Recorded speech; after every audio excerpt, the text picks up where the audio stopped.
Hello students, welcome back in your business study class.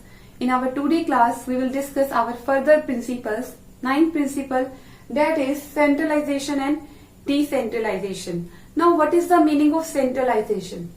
Centralization means concentration of power in few hand, concentration of power or authority in few hand, means top level. And decentralization means distribution of power related to decision making to the lower level, to among the peoples. जब हम decision making की power अपने पास रखे, सिर्फ top level अपने पास ही रखे, तो उसको बोलते हैं सेंट्रलाइजेशन. इसके अपोजिट जब हम डिसीजन मेकिंग की पावर अपने नीचे वाले लेवल्स को दे दे, टॉप वाले मिडल को दे दे, मिडल वाले लोअर को दे दे, तो उसको बोलते हैं हम decentralisation. Clear? Now this principle says that there should be effective centralization in an organization. There should be effective centralization in an organization instead of complete centralization and complete decentralization. Complete centralization और complete decentralization के comparison में उसकी बजाय हमें क्या लेना चाहिए? एक effective centralization. Effective centralization means ना तो हमें पूरी तरह से decentralized होना है, ना ही पूरी तरह से हमें सेंट्रलाइज्ड होना है. Okay, now extent of centralisation and decentralisation is depend on factor which is nature and scale of business. कितना सेंट्रलाइज करें अपनी ऑर्गेनाइजेशन को और कितना डिसेंट्रलाइज करें, क्या एक्सटेंट होना चाहिए, ये किस बात पे डिपेंड करता है कि हमारे बिजनेस का स्केल क्या है. When our scale of business is large then we should adopt decentralization. जब हमारा लेवल बहुत बड़ा हो, स्केल बड़ा हो बिजनेस का, ठीक है, तो हमें क्या फॉलो करना है?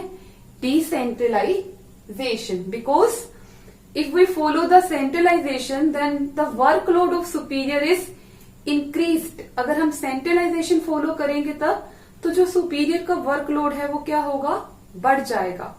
And he is not able to take the correct decision and not able to take the decision in time because he has many works.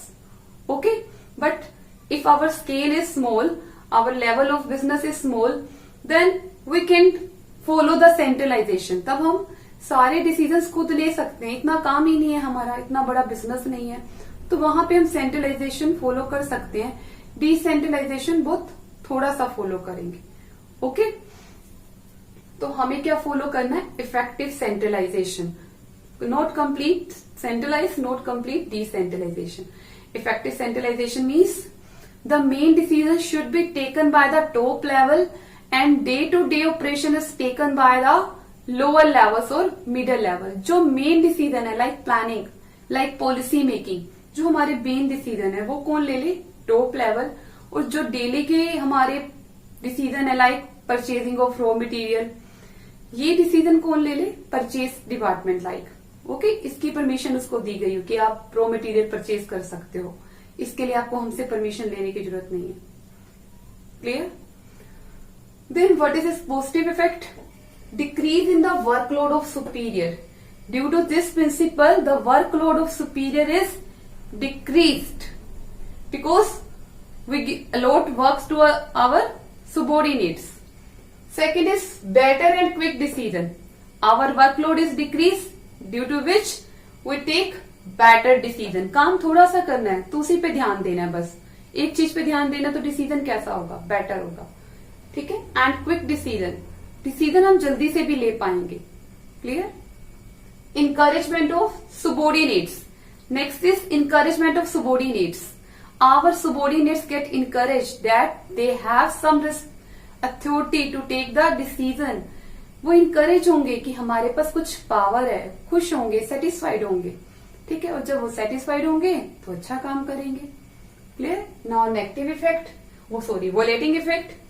Increase in the workload of both superior and subordinate. Superior and subordinate दोनों का workload बढ़ेगा. If we follow centralisation, complete centralisation, then workload of superior is increased. And when we follow complete decentralisation means सारा काम ही नीचे के लोग करते हैं, टॉप मैनेजमेंट कुछ नहीं करती, बस बैठी है, पैसा लगाया उसने, बस इतना ही करती है वो.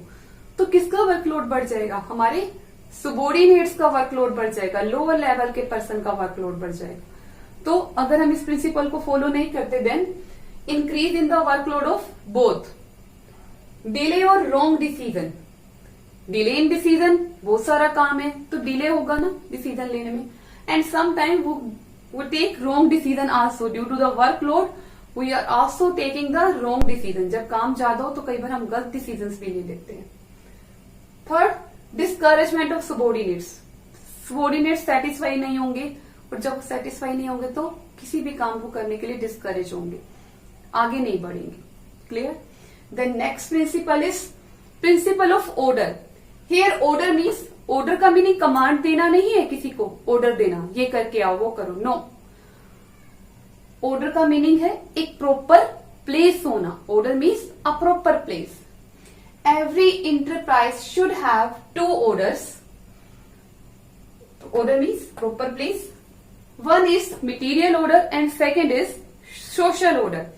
2 orders. Material order, proper place for physical resources. For every physical resource there should be a proper place. Her physical resource के लिए एक प्रॉपर प्लेस होना चाहिए कि हमने हमारे ये टूल्स यहां रखने हैं। ओके, लाइक आपका स्कूल है, उसमें बुक्स के लिए एक प्रॉपर प्लेस है, क्या? लाइब्रेरी। ऑफिस के जो भी फाइल्स हैं उसके लिए एक प्रॉपर प्लेस है, क्या? मैम का ऑफिस, प्रिंसिपल मैम का ऑफिस। चौक बोर्ड, चौक है आपका, डस्टर है, उसके लिए एक प्रॉपर प्लेस है, staff room. A proper place for material, material resources, physical resources, material के लिए प्रॉपर ऑर्डर होना। Then social order, it means proper place for everyone and everyone in his appointed place. Proper place होना चाहिए human resource के लिए, like principal office for a principal, staff room for a teacher. जब भी हमें teacher को मिलना हो, किसी अगर उसका फ्री पीरियड है तो वो हमें स्टाफ रूम में मिले, हमें उनको ढूंढने में टाइम नहीं वेस्ट होगी कहाँ पे है वो। प्रिंसिपल से मीटिंग करनी है स्कूल के तो वो कहाँ होनी चाहिए? प्रिंसिपल ऑफिस में। तो ऐसी ऑर्गेनाइजेशन में जो भी ह्यूमन रिसोर्स है उसके लिए प्रॉपर प्लेस हो। सेकेंड थिंग, वो पर्सन अपने उस प्रॉपर प्लेस पर होना भी चाहिए। ऐसा नहीं है कि प्रिंसिपल मैम के लिए प्लेस तो बना दिया हमने प्रिंसिपल ऑफिस, लेकिन प्रिंसिपल मैम कहीं भी बैठ जाए, ठीक है। टीचर्स के लिए प्लेस तो बना दिया स्टाफ रूम, लेकिन टीचर्स किसी भी क्लास में बैठ जाए फ्री पीरियड में अपने, no, this is not good. Proper place means, social order means proper place for everyone and everyone in his appointed place. हर बंदा अपने appointed place पे होना चाहिए, जो उसके लिए प्लेस रखा गया वो वहीं पर मिले, जब हमें उसको उसकी जरूरत हो तो उसे हम बात कर सके, उसे काम ले सके। Clear? Now what are is positive effect? No loss of time in tracing the resources. No loss of time in tracing the resources. Tracing means ढूंढना, रिसोर्सेज को ढूंढने में टाइम नहीं लगेगा हमें। लाइक शिफ्ट्स होती हैं, एक एम्प्लॉय ए शिफ्ट से काम करके गए, अगर वो अपने टूल्स कहीं भी रख के चले जाएं तो बी शिफ्ट वालों को प्रॉब्लम होगी, उनको टूल्स ढूंढने में टाइम लगेगा। क्लियर? तो ये नहीं होगा। ऐसी अभी मैंने आपको एग्जांपल दिया, प्रिंसिपल मैम से बात करनी है, अगर वो अपने प्रॉपर प्लेस पे बैठी हैं तो हम उनसे बात कर सकें, हमारा टाइम नहीं वेस्ट होगा उनको ढूंढने में। Second, fuller utilisation of resources. हमारे जो रिसोर्सेज हैं, whether it is human resource और फिजिकल रिसोर्स, दोनों का अच्छे से यूटिलाइजेशन होगा, ठीक है। टीचर का यूटिलाइजेशन होगा ना, अगर टीचर स्टाफ रूम में, उनसे कोई काम है, उनको मिल लिया तो काम कंप्लीट। अगर वो अपने प्रॉपर प्लेस में नहीं बैठे तो ढूंढने में टाइम खत्म, मैम का यूज नहीं कर पाए हम। Then discipline, when everything is in order then it means there is discipline in the organisation. Clear? This is the positive point. Now validating, loss of time in tracing the resources, loss of time in tracing the resources, misuse of resources, not proper utilization of resources, and height of disorder. When anything is not in their place, then there is disorder. अगर कोई चीज अपने स्थान पे नहीं मिलती हमें तो disorder हो जाएगा, indiscipline फैल जाएगा। Then our 11th principle, that is stability of tenure. Tenure means length of time an employee worked. कितने समय तक एक एम्प्लॉई अपने एम्प्लॉयर के पास काम करता है, ठीक है। 2 दिन आया जॉब पे, छोड़ के चला गया, उसका टेन्योर क्या हुआ 2 days। एक पर्सन जॉब पे लगा 5 years से काम कर रहा है एक ही ऑर्गेनाइजेशन में, उसका टेन्योर क्या हुआ 5 years। तो this principle sees that there should be stability of tenure of an employ in organisation. एक ऑर्गेनाइजेशन में एक पर्सन की जो टेन्योर है उसकी स्टेबिलिटी होनी चाहिए, टेन्योर चेंज नहीं होना चाहिए। ऐसे नहीं 2 दिन एम्प्लॉय आया, फिर अगला एम्प्लॉय 3 दिन आया, फिर वो छोड़ के चला गया, अगला एम्प्लॉय आया वो 4 दिन टिका हमारे बिजनेस में, फिर वो छोड़ के चले गए। No, there is stability of tenure means length of employment is stable, not changes. Now what are its positive effect, क्या होगा अगर हमारे टेन्योर को हम स्टेबल रखते हैं। Skilled employees incline toward organisation, skilled employees, our skilled employees join our organization for a long time, जुड़े रहेंगे हमारी ऑर्गेनाइजेशन से वो। Second, less expenses on training, whenever a new employee come we should have to give him training, हमको उसको training देनी पड़ती है, उसको अपनी ऑर्गेनाइजेशन के बारे में बताना पड़ता है, तो काफी ट्रेनिंग पे खर्चा होता है। बट अगर हमारे पुराने एम्प्लॉइज हैं then expenses on the training should be reduced. Increase in the confidence of employees. Confidence of employees is also increases when there is no labor turnover. Clear? Increase in the reputation of companies. Reputation of companies also increased.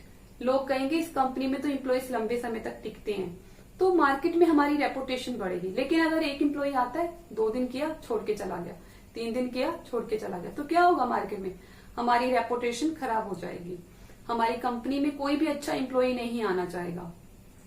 Then violating effect, skilled worker leave the company, अच्छे लोग छोड़ के चले जाएंगे, more expense on training, decrease in the confidence, decrease in the reputation of company. If we not follow this principle then these consequences are happen. Okay, I think you can understand these 3 principles of management. Thank you very much. Take care and goodbye.